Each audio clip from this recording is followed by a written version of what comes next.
I cannot believe what I am hearing about Mikal Bridges coming from these retired NBA podcasters. Case in point, Gilbert Arenas going out of his mind talking about Mikal Bridges. What's up, guys? It's your boy Dariel. Before we get into today's video, I want to remind you guys that around 67.7% of you guys are not subscribed to the channel. So whatever you're doing right now, hit that subscribe button if you guys want to be up to date with the more recent injury news, post-game videos, all that good stuff. But on the more recent episode of Gil's Arena, Gil goes on to talk about Mikal Bridges, and specifically, they were talking about Mikal Bridges talking to Coach Tibbs and the whole minutes saga, talking about how he needs to include more of the bench players. That was one part of the Gil's Arena episode where they were talking about Mikal Bridges, but more specifically, Gilbert Arenas.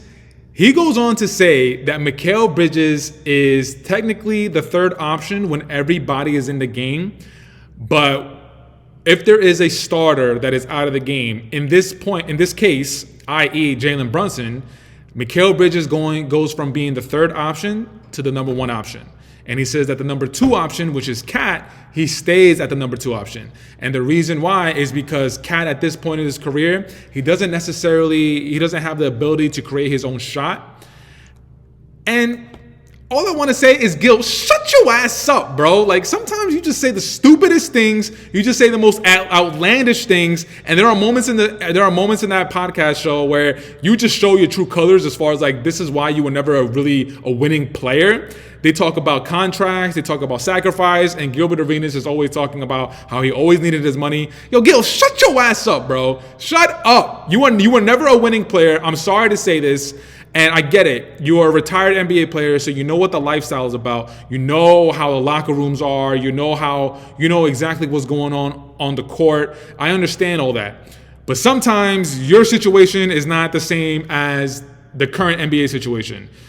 Case in point, when he's talking about Mikal Bridges going from the third option to the first option, he compares it to the Washington Wizards days when he was talking about himself, Anton Jameson, and Caron Butler. He gives an example of when Gilbert Arenas was out of the lineup, Caron Butler goes from the third option being to the first option because Caron Butler can't create his shot. Now, going back to the point that Gilbert Arenas was talking about with Cat, saying that Cat is not necessarily going from the second option to the first option because he can't create his own shot. Dude, what are you talking about, bro? Cat has the ability to create his own shot, but Cat, with the landscape of today's NBA and the way the game is played with three-point shots, as of recent, specifically in that game against the Golden State Warriors, he had moments in the game where he was in the post demanding the ball, which I like to see, but at the same time, if I'm going to be honest, there were moments in the game where he was a little three-point happy. But to say that Mikal Bridges goes from the third option to the number one option because Jalen Brunson is out and is going to be out for the next week and a half, minimum 2 weeks because of that ankle injury, what are you talking about, bro? No, Cat needs to be that first option. And speaking of Mikal Bridges, looking at his numbers for the season, take a look right here. 17.5 points, 3.2 rebounds, 3.5 assists per game. Field goal percentage, we're looking at 49%. Three-point, we're looking at 35%. So those are the numbers in totality for the season. But if we take a look at the numbers, specifically within the last 4 games, beginning with the game right after the loss against the Lakers, talking about the Clippers. So the first game against the Clippers, which is the first game without Jalen Brunson, we're looking at 22 points, 4 rebounds, 5 assists. He was 8 of 12 from the field, 66%. He was 0 of 1 from three-point line. The game after that against the Sacramento Kings, he had 15 points, 3 rebounds, 8 assists. He was 6 of 10 from the field. He was 1 of 3 from three-point line. And then the game after that was that buzzer beater game-winning shot against the Portland Trail Blazers. This was his best game so far in the 4-game stretch. 33 points, 4 rebounds, 4 assists, 1 steal, 1 block. He was 13 of 21 from the field, 62%, 2 of 4 from three-point line. And then the more recent game, which was yesterday, the loss against the Golden State Warriors, he had 19 points, 6 rebounds, 3 assists, no steals, no blocks. He was 8 of 14 from the floor, 57%, and 1 of 3 from three-point line, which equates to 33.3%. I also want to take a look at Cat's numbers. Cat's numbers within the last 4 games, again, starting with that Clippers game, The first game is 23 points, 10 rebounds, 2 assists, 2 steals. He was 8 of 21 from the field, 38%, 3 of 7 from three-point line, which is 43%. And then the game against the Sacramento Kings, he had 26 points, 9 rebounds, 3 assists, 1 steal, 1 block, 8 of 15 from the floor, 53%. He was 3 of 6 from three-point line. And then in that game-winning buzzer-beater shot against the Portland Trailblazers, he had 21 points, 7 rebounds, 4 assists, 2 steals, 1 block, 8 of 12 from the floor, 66%, 2 of 4 from three-point line. And in the more recent game yesterday, which is one of his better outings, 29 points, 12 rebounds, 3 assists, no steals, 1 block, 12 of 21 from the floor, 57%, 3 of 5 from three-point line, which equates to 60%. Listen, that whole third option, one option, I feel like, especially when Jalen Brunson comes back with what we've seen from Mikal Bridges and the totality of the season, we have about 16 to 17, I think it's 16 games left in the remaining of the season. So that's around maybe like, I don't know, 2 to 3 weeks, 3 weeks, three weeks until the end of the season. At this point of the season, I think it's going to be more of a committee thing, if anything.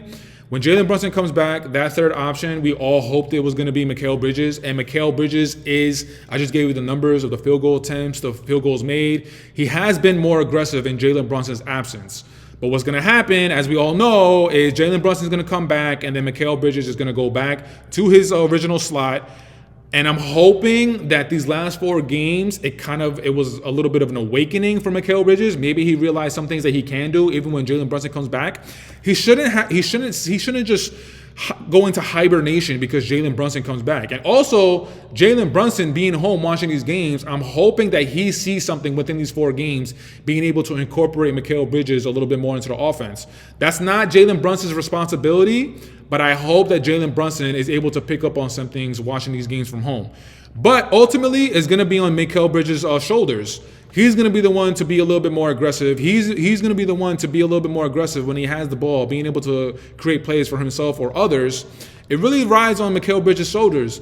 But when Jalen Brunson comes back, that third option, I don't know. Again, based on how the season has gone so far, I think it's really going to be more of a committee thing.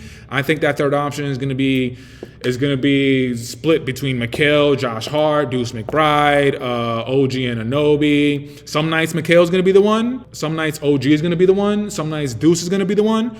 If I were to put my money on anybody, I think it'd actually be OG. I think OG would be the more prominent option to be that consistent, solidified third option. But going back to Gilbert Arenas, man, sometimes what he said, shut up, bro, shut up. That's honestly what I want to just yell at him and just like, shut your dumb ass up, bro. Some things you say are just completely preposterous. But before I wrap up today's video, my 2 cents on the whole NBA retired players being a part of the NBA media now, having their own podcasts, having their own YouTube shows.